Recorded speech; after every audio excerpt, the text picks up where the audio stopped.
Oi, pessoal. Meu nome é Cláudia.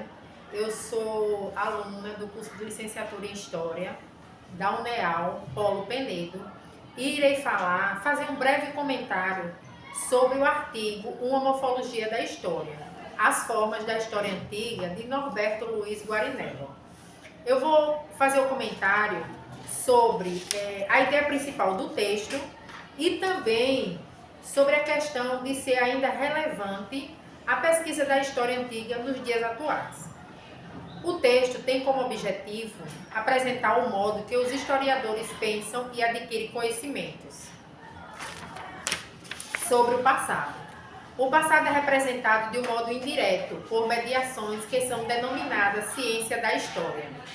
Algumas mediações são teorias, modelos e as formas.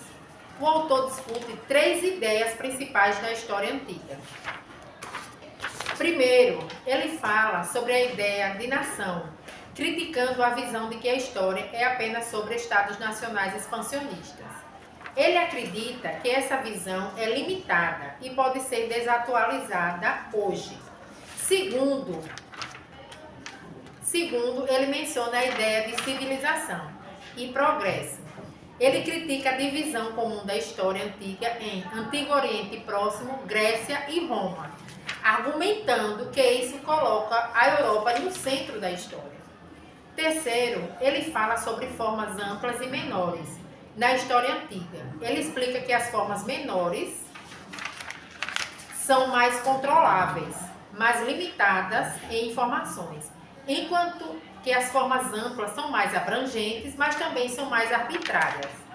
Ele destaca que essas formas influenciam as interpretações dos historiadores. Por fim, é enfatizada a necessidade de repensar as formas tradicionais de pesquisa, escrita e ensino da história antiga, pela necessidade de reconhecer a arbitrariedade dessas formas e buscar uma consciência mais clara do que fazemos ao apresentar o passado para diferentes grupos de pessoas.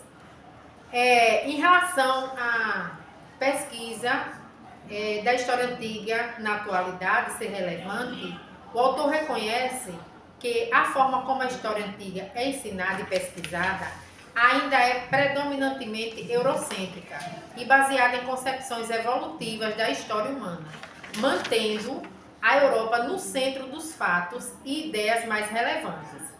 Ele argumenta que é necessário superar essas formas tradicionais e buscar uma abordagem mais inclusiva e diversificada. A importância de se estudar a história antiga ainda é relevante, pois os textos clássicos são verdadeiros tesouros para a humanidade.